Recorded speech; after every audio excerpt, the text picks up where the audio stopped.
quang, nơi đem lại bình yên cho những cô bé, cậu bé có hoàn cảnh đặc biệt. Yến 5 tuổi và Hương 12 tuổi, từng là nạn nhân của bạo hành gia đình suốt nhiều năm. Còn A Lự lại mới chỉ tập nói tiếng Kinh 3 năm nay sau khi được phát hiện và đưa về với xã hội. Kết thúc nhiều năm liền sống cuộc sống của một người rừng cùng với cha và em trai. Nếu ngắm nhìn những gương mặt này, đôi mắt này, nụ cười này, khó ai có thể nghĩ các em đã từng chịu nhiều tổn thương cả về thể chất lẫn tinh thần như thế. Đặc biệt hơn, lắng nghe các em hát sẽ thấy sự hồn nhiên, vô tư và bình yên.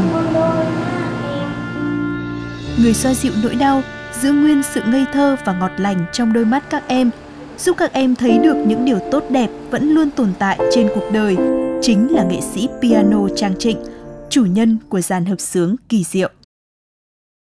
Xin chào nghệ sĩ piano Trang Trịnh. Thông thường những nghệ sĩ đi tu nghiệp ở nước ngoài về thường lựa chọn những dự án âm nhạc mang tầm cỡ hoặc là kết hợp với những nghệ sĩ đã có tên tuổi. Nhưng với riêng Trang Trịnh thì bạn lại lựa chọn những em nhỏ có hoàn cảnh khó khăn, những em nhỏ mồ côi để thực hiện dự án của mình. Tại sao vậy?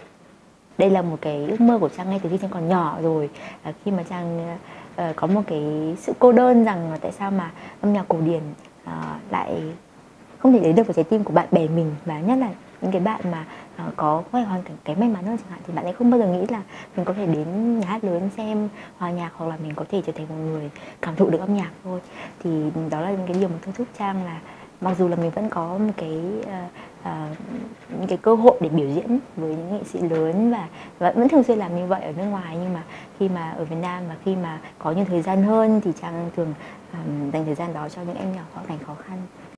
Hiện tại thì dàn hợp xướng kỳ diệu đã có 18 thành viên tham gia, và không biết rằng là những tiêu chí nào là những tiêu chí được bạn đặt ra để lựa chọn các em vào dự án này? Các em trong dàn hợp xướng kỳ diệu thì là các em có hoàn cảnh đặc biệt khó khăn. Trang cùng với rất nhiều những bạn cộng tác viên thì đi gõ cửa những trung tâm nơi mà có các em nhỏ có hoàn cảnh khó khăn, những em nhất là các em bị mồ côi. Và sau đó thì Trang mới tổ chức một cái buổi thử giọng.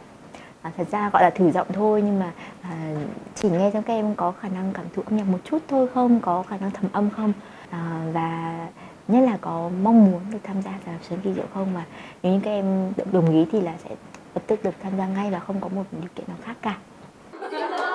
Âm nhạc đã xóa nhòa đi cảm giác cô đơn lạc lõng, giúp các em biểu đạt cảm xúc, tâm tư, tình cảm, ước ao và hy vọng.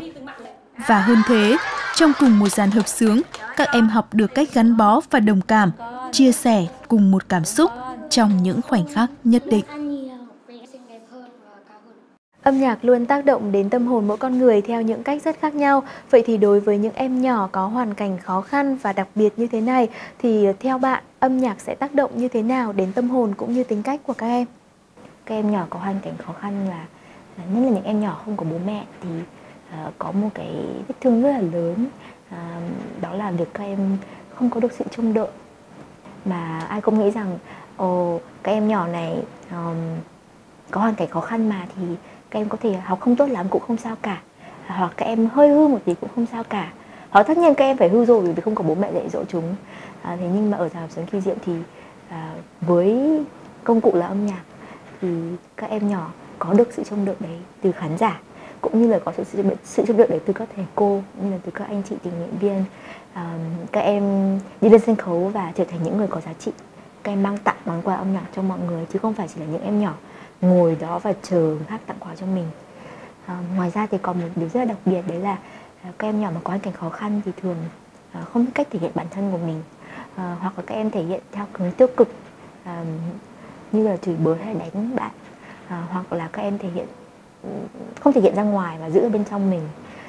Nhưng mà thông qua âm nhạc thì các em học được cách là thể hiện bản thân mình, thể hiện cảm xúc của mình một cách tích cực nhất và hướng đến vẻ đẹp. Và thông qua đó là các em tìm được sự hòa hợp với nhau. Đó là những gì mà các bé nhận được kể từ khi tham gia vào dàn hợp xướng kỳ diệu. Còn đối với riêng cá nhân bạn thì sao? Kể từ khi dự án này đi vào hoạt động thì những điều bạn nhận lại được là gì? Bạn có thể chia sẻ với chúng tôi. Trang nghĩ là đối với một người nghệ sĩ thì Trang đã học được cái sự thông cảm, và dung hòa, cũng như là cách lắng nghe.